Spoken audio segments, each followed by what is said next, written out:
आज अचानक ही मेरा अचार खाने का मन किया तो सोचा इंटरनेट पर ढूंढ लिया जाए कि सबसे बेस्ट अचार कहाँ पर मिलते हैं। जब मैंने सर्च किया तो थोड़ा नीचे स्क्रॉल करने पर मुझे एक नाम दिखा, श्री कृष्णा पिकल्स।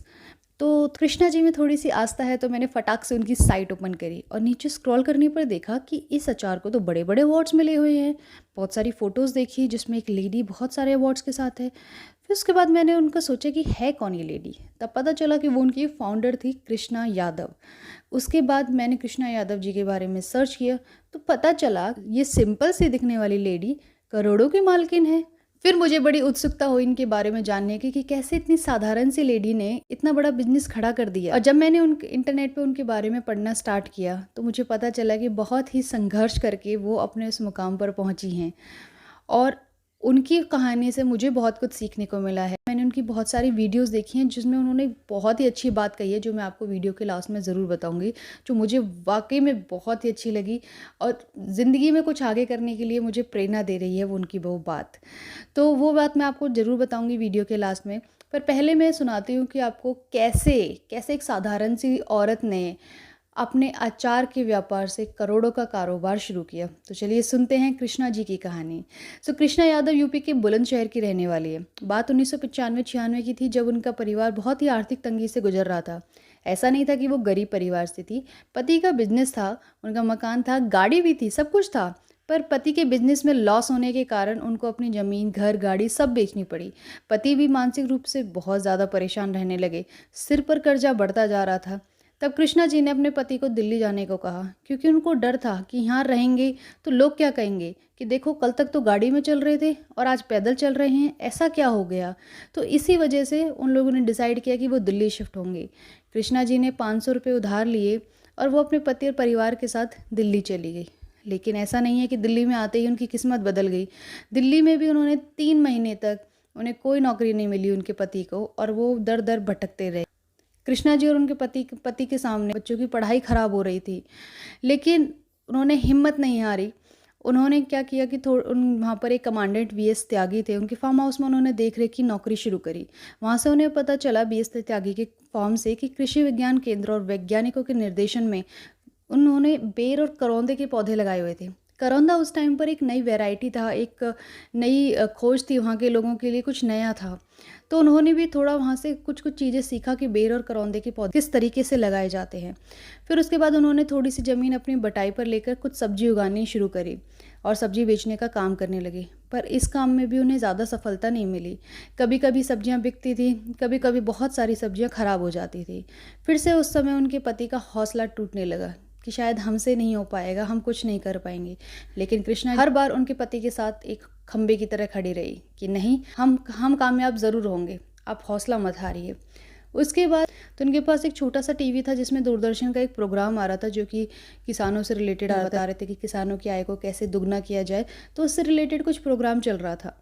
उसी प्रोग्राम को देख के कृष्णा जी को आइडिया आया अचार बनाने का, और उन्होंने अपने हस्बैंड से कहा कि तुम यहाँ पास में ही देखो कि यहाँ पर कृषि विज्ञान केंद्र के कुछ सेंटर हैं क्या, और मैं वहाँ से कुछ ट्रेनिंग वगैरह ले सकूँ। तब उनके पति ने वहाँ पर सेंटर के बारे में पता किया और उन्होंने एक सेंटर से 3 महीने की ट्रेनिंग लेकर बाद कृष्णा जी ने पहली बार अचार बनाया और अपने पति से कहा कि अब आपका काम है कि आपको ये अचार बेचना है। उनके हस्बैंड उस अचार को लेकर बाजार गए, लेकिन कोई भी खुला अचार खरीदने के लिए तैयार नहीं था। सब लोगों ने वो अचार लेने से मना कर दिया। फिर एक बार से कृष्णा जी और उनके हस्बैंड का हौसला टूटने लगा। कृष्णा जी ने फिर से अपने हौसलों को बुलंद किया और उन्होंने कहा हार मानने की ज़रूरत नहीं है, आप एक काम करो, पर आप सब्जी बेचते हो वहीं पर ही अचार रख लो। अगर कोई सब्जी खरीदने रुकेगा तो आप उसको थोड़ा सा अचार टेस्ट कराना। अगर अचार अच्छा लगेगा तो बाद में वो ऑर्डर देने आएंगे और हो सकता है शायद हमारा अचार का व्यापार अच्छा चल जाए। और वहीं पर ही उन्होंने 2 मटके पानी के भी रख लिए, क्योंकि वो एरिया बहुत सुनसान था, वहाँ बहुत लोग कम रुकते थे, लेकिन पानी पीने के बहाने लोग वहाँ रुकते थे। तो जैसे ही वहाँ पानी पीने के बहाने लोग रुकते थे तो वो सभी को अपना अचार ज़रूर टेस्ट कराते थे। तो लोगों को पसंद आने लगा और फिर वो धीरे धीरे ऑर्डर देने लगे और उनकी भी धीरे धीरे आमदनी बढ़ने लगी। यहीं से ही कृष्णा जी के दिन जो हैं वो एकदम से पलट गए और अब लोग उनसे थोड़े दिनों बाद डिमांड करने लगे कि आपका अचार खुला है, लेकिन अगर आप इसकी पैकिंग कराओगे तो हम इस अचार को बाहर भी भेज सकते हैं अपने रिश्तेदारों में, या हमारा कोई देश विदेश में कोई रहता है उसको भेज सकते हैं, तो आप इसकी पैकिंग करवाओ। फिर उसके बाद उन्होंने एक कंपनी, अपनी छोटी सी कंपनी स्टार्ट की जिसका नाम था श्री कृष्णा पिकल्स। उसके बाद उन्होंने 1 साल तक उसके लिए लाइसेंस के लिए वो भटकते रहे, और लाइसेंस मिलने के बाद उन्होंने अचार की पैकिंग शुरू कर दी और कमाई भी उनकी अच्छी होने लगी। 3-4 लोग उन्होंने वहाँ पर अपनी उस कंपनी में रखे, छोटी सी कंपनी में, एंड उसके बाद उनका व्यापार बहुत ही अच्छा चलने लगा। फिर उसके बाद कृष्णा जी ने 5000 स्क्वायर फीट में ज़मीन लेकर अपनी एक 5 मंजिला इमारत बनाई, और आज वो उन 5 कंपनियों की मालकिन हैं। उनको करीब 152 किस्म के अचार बनाने आते थे उस समय, और धीरे धीरे आज वो अपने इन्वेंशन से 200 किस्म के अचार, मुरब्बे, जैम सब कुछ बनाती हैं। और धीरे धीरे वो अपना इन्वेंशन बढ़ाती जा रही हैं। धीरे धीरे वो कुछ कुछ नया करने की कोशिश करती हैं। वो कहती है कि मेरे लिए क्वालिटी बहुत मैटर करती है। अगर क्वालिटी से आप कॉम्प्रोमाइज़ करोगे तो आपका कोई भी बिजनेस कभी भी सफल नहीं हो सकता। आज उनकी कंपनी में तकरीबन 500 क्विंटल फलों और सब्जियों का प्रसंस्करण होता है। उन्होंने ट्रेनिंग लेकर केमिकल फ्री जो ड्रिंक्स होती हैं वो बनाई हैं IRAI के साथ मिलकर, जिसमें जामुन, लीची, स्ट्रॉबेरी सब कुछ है, और उनको बहुत सारे अवार्ड्स मिले हैं इस एरिया में। कृष्णा यादव जी को 2016 में नारी शक्ति सम्मान के लिए चुना गया था। 2014 में हरियाणा सरकार ने किसान महिला अवार्ड से सम्मानित किया था, और 2013 में नरेंद्र मोदी जी ने उन्हें 51,000 रुपये का चेक और किसान सम्मान से भी सम्मानित किया था। आज उनकी कंपनी का टर्नओवर 1 करोड़ रुपए से भी ऊपर है, और आज एक औरत अपने अंडर कम से कम हर साल 150 महिलाओं को ट्रेनिंग देती हैं। 1000 लोग उनके नीचे काम करते हैं। तो देखिए दोस्तों, कैसे एक सिंपल सी महिला अपनी सूझबूझ और समझदारी की वजह से आज करोड़ों तक के मुकाम पर पहुंची है।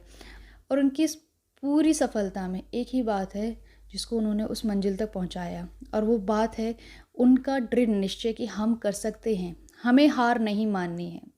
तो ये थी कृष्णा जी की कहानी कि कैसे एक औरत अचार बनाने से लेकर करोड़ों के कारोबार तक पहुंची।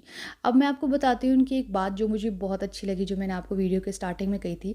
मैंने इनकी एक वीडियो देखी थी जिसमें उन्होंने लास्ट में बोला था कि हर महिला में टैलेंट होता है, हर किसी में गुण होता है। औरत घर में खाना बनाने से लेकर नौकरी करती है और अपना पूरा घर संभालती है, और उस महिला को ये नहीं पता कि अगर तुम घर में काम कर रहे हो, खाना बना रहे हो, तो तुम्हारे अंदर कितना टैलेंट है, क्योंकि लोग कभी उस टैलेंट को बाहर नहीं आने देते हैं, और महिलाएं भी उस टैलेंट को बाहर नहीं आने देती हैं। अगर आप खाना अच्छा बनाते हो तो ये आपका टैलेंट है, इस टैलेंट को यूज़ करो। अगर आप घर अच्छा डेकोरेट कर सकते हो तो ये आपका टैलेंट है, इस टैलेंट को यूज़ करो, आगे तक ले जाओ। अगर आप मेकअप अच्छा करते हो तो ये भी आपका टैलेंट है। मतलब आपके पास हर एक एरिया में टैलेंट है। अगर आप घर को संभाल सकते हो, आपको फाइनेंस का काम अच्छा आता है, आप घर का बजट अच्छे से हैंडल कर सकते हो, तो ये सब चीज़ आपका टैलेंट है। आपको अपने टैलेंट्स देखने की ज़रूरत है। जो अपने टैलेंट्स को देखकर अपने टैलेंट पर काम करता है वो आज कृष्णा यादव की तरह सफल होता है, और जो अपने टैलेंट को नहीं पहचान, वो घर में एक नॉर्मल सी हाउसवाइफ होकर अपनी ज़िंदगी काट देती है। यही फ़र्क है एक सफल महिला में और एक असफल महिला में।